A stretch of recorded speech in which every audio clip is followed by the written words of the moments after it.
আমি মারুফ। আজও ক্লাস 9-এর সেই দিনগুলোর কথা খুব মনে পড়ে। নতুন সেশন শুরু হয়েছিল তখন। ক্লাসরুমের একদম শেষ বেঞ্চে প্রথম পরিচয় হয়েছিল সুমনের সঙ্গে। প্রথম দিনেই ছেলেটা হেসে বলেছিল, ভাই কলমটা একটু দিবি? সেই একটা কলম থেকেই শুরু হয়েছিল আমাদের বন্ধুত্ব। ধীরে ধীরে আমরা খুব কাছের বন্ধু হয়ে যাই।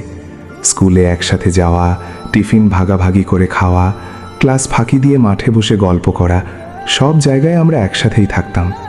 সবাই বলতো মারুফ আর সুমন একজন ছাড়া আরেকজন অসম্পূর্ণ। সুমন খুব হাসি খুশি ছিল। আমার মন খারাপ থাকলে সে জোর করে হাসানোর চেষ্টা করত। পরীক্ষার আগের রাতে ফোন দিয়ে বলতো, দোস্ত ফেল করলে কিন্তু একসাথে ফেল করব। এই কথাগুলো এখনও কানে বাজে। কিন্তু হঠাৎ করেই সব বদলে যেতে লাগলো। একদিন খেয়াল করলাম সুমন আগের মতো কথা বলছে না। স্কুলে গেলেও দূরে দূরে থাকছে। ফোন দিলে রিসিভ করতো না, মেসেজেরও উত্তর দিত না।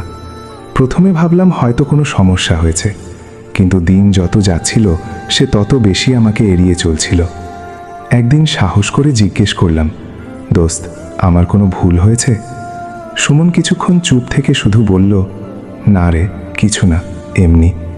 কিন্তু তার চোখে আমি অন্য কিছু দেখেছিলাম, যেন অনেক কথা লুকিয়ে আছে। তারপর এক সময় সে পুরোপুরি দূরে চলে গেল। স্কুলে দেখা হলেও অপরিচিত মানুষের মতো পাশ কাটিয়ে চলে যেত।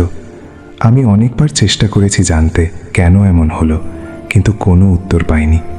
স্কুল জীবন শেষ হয়ে গেল, সবাই নিজের নিজের পথে চলে গেল। তবু মাঝে মাঝে রাতে পুরনো ছবি দেখলে সুমনের কথা খুব মনে পড়ে।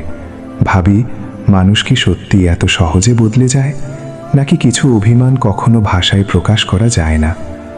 আজও যদি সুমন হঠাৎ এসে বলে, দোস্ত চল আগের মতো আবার শুরু করি, আমি হয়তো এক মুহূর্তও দেরি করব না। কারণ কিছু বন্ধুত্ব শেষ হয়ে গেলেও হৃদয়ের ভেতর তাদের জায়গাটা কখনো ফাঁকা হয় না।